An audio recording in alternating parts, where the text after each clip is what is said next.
तो गुरुजी ये जो चित्र बनाए हैं गोरक्षनाथ जी के और नवनाथ जी के आपके मंदिर में भी देखे मैंने, और जो ये भी हैं ये सब आपके द्वारा ही बनाए गए हैं, ये सारी पेंटिंग्स आपने ही बनाई हैं?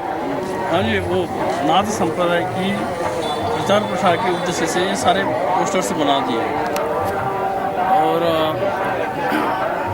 इस रूप से नाथ संप्रदाय में इसका काफ़ी प्रचार प्रसार हुआ है। इसके साथ साथ साहित्य लेखन भी करना पड़ा मुझे, मंत्र तंत्र साबरी मंत्र का प्रचार प्रसार के लिए उसका भी साधन बनाने के लिए किताब बना दी।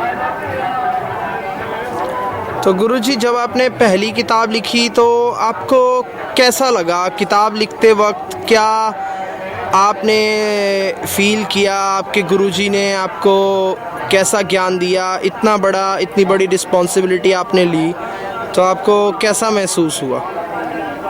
हम तो पहले से ही सहज भाव में रहे।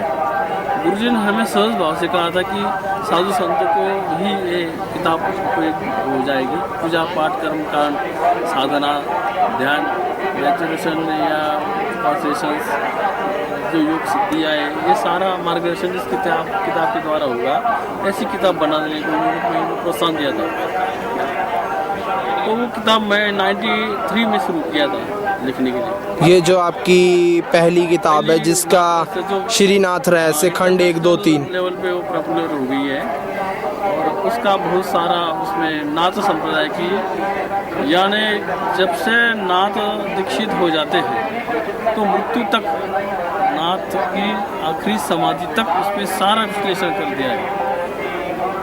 इसी से नाथ संप्रदाय की जो जीवन धारा है, जो संस्कार है, उसका सूक्ष्म से सूक्ष्म अभ्यास करके उसमें लिखा दिया है। अच्छा, किताबें सारी प्रैक्टिकली लिखी है। इसमें मेडिटेशन सबसे बड़ी बात है, जो मुझे बचपन से इसकी आदत थी। हर चीज़ पे चिंतन करके उसके सूक्ष्म में जाना, उसकी मूल धारा में जाना, उसकी जड़ में जाना और उसकी खोज करना, ये मेरा व्यसंग था, शुरू से था। सत्य को ढूंढने की जो परंपरा है उसको मैंने उसको प्रकट करने का कोशिश किया है। इसके प्रकट करने के लिए किताब लिखना, फोटो बनाना ये बहुत ज़रूरी होता और उसमें मेरे गुरु कृपा से बहुत सारी यशस्विता मुझे मिली है। तो गुरुजी आपके कहने का तात्पर्य है कि कुछ भी कार्य करने के लिए सबसे पहले गुरु कृपा जरूरी है। बिना गुरु कृपा के अपने संप्रदाय में संप्रदाय ही गुरु शिष्य परंपरा के निर्भर है, क्योंकि गुरु शब्द सुरती चेला ऐसा उसका कहा गया है। तो गुरु के शब्द को झेलने के लिए चेला बिल्कुल सुरती रूप में होना चाहिए, जब भी ये परंपरा चलती है। ये सनातन परंपरा है, आदिकाल से आदिनाथ से सतयुग से आई है। तो गुरुजी ये शरीर को सूक्ष्म में लेके जाना स्थूल से, इसका तात्पर्य बताइए। इसमें समाधि में कैसा महसूस होता है, कैसा दिखता है, और जो इमोशंस फील होते हैं उनका शब्दों में तो बखान नहीं हो सकता, लेकिन फिर भी उसके बारे में जानने में मैं बहुत इच्छुक रहूँगा। स्थूल रूप से जब समाधि में लगा जाता है तो शुरू में उसके कुछ आसन करने पड़ते हैं। कुछ खड़े आसन कर लो, कुछ बैठे आसन कर लो, क्या कुछ लेटे हुए आसन करो, शरीर के पूर्ण रूप से क्लीन हो जाएंगे। फिर प्राणायाम कर लो, क्या सूक्ष्म रूप से प्राणायाम की ज़रूरत पड़ती है। प्राणायाम होने के बाद फिर मुद्रा कर लो, और जब मुद्रा सिद्ध हो जाती है तो धीरे धीरे वो व्यक्ति वो साधक साधना में चला जाता है। साधना करते करते वो स्थूल रूप में फिट हो जाता है। धीरे धीरे स्टैमिना बढ़ता है तो स्थूल रूप से फिर वो सूक्ष्म में चला जाता है। तो गुरुजी मुद्रा का क्या तात्पर्य है? मुद्रा का मतलब शरीर को लॉक हो जाता है। शरीर के अंदर जो प्राण होता है वो लॉक हो जाता है और उसकी अंदर से अंदर जैसे संघर्ष हो जाता है या मंथन हो जाता है। तो उस प्राण का शरीर के अंदर जब मंथन हो जाता है तो मंथन के अंदर से जैसे 14 रत्न बाहर आए थे, वैसे हमारे सत्य की एक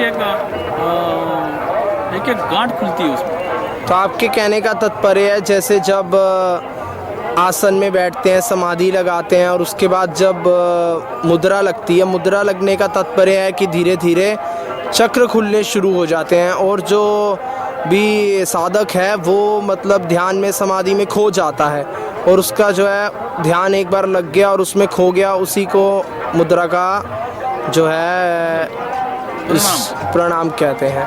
तो गुरुजी जब मुद्रा और आसन इनमें धीरे धीरे आगे बढ़ने में जो बहुत विदेश में सुना गया है, पश्चिम देशों में सुना गया है, नाड़ी के बारे में बहुत चर्चा करते हैं। वो 3 जो नाड़ियाँ होती हैं, सुषुम्ना, पिंगला, इनला, इनके बारे में कुछ ज्ञान दीजिए। ये इनका क्या तात्पर्य है?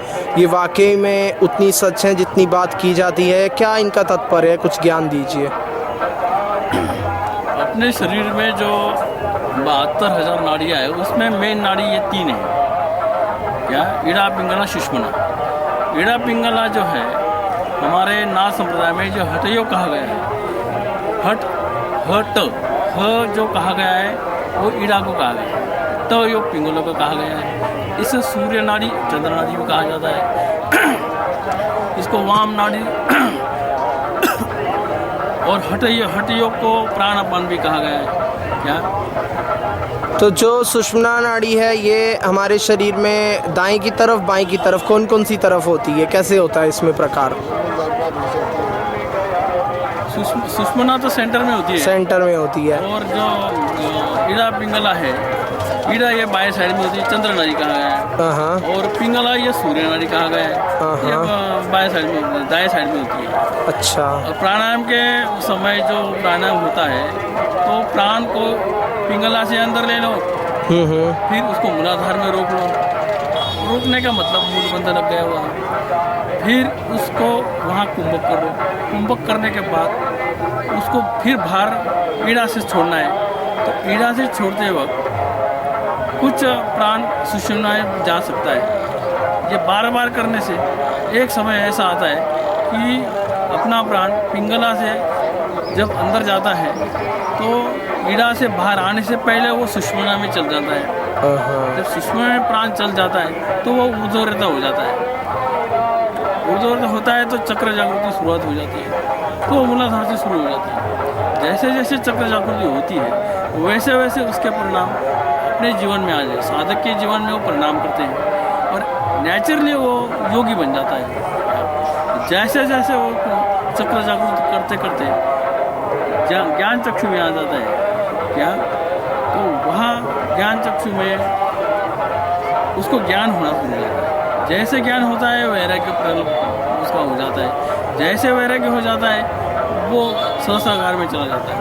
सहस्रागार में जाने के बाद फिर उसको आगे कुछ करना नहीं है, इल्यूमिनेशन हो जाती है।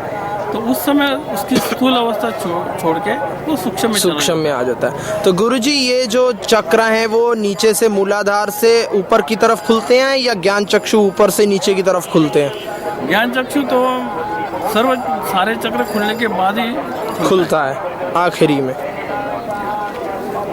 तो योग साधना ये फिजिकल योग में आ जाता है, लेकिन भक्ति योग में तो ज्ञान चक्षु डायरेक्ट नहीं खुल सकता है।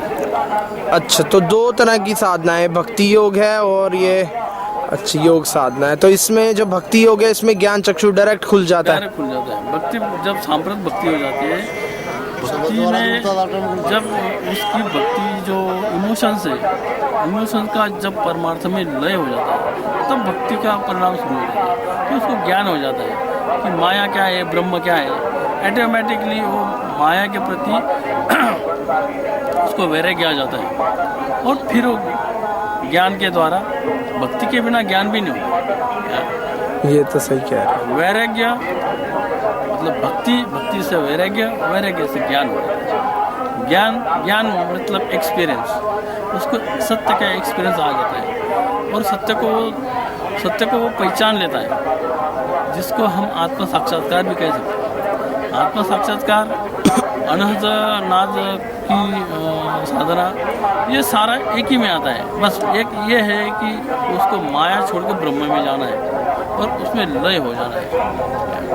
चाहे साधना किसी भी प्रकार की, जाना वही है। तो इसमें ये साधना शुरू से लेकर आखिर तक करने में कितना समय लग जाता है एक नॉर्मल साधक को? बिल्कुल प्रॉपर साधना करने वाला हमारा एक्सपीरियंस 6 महीने में कर सकता है।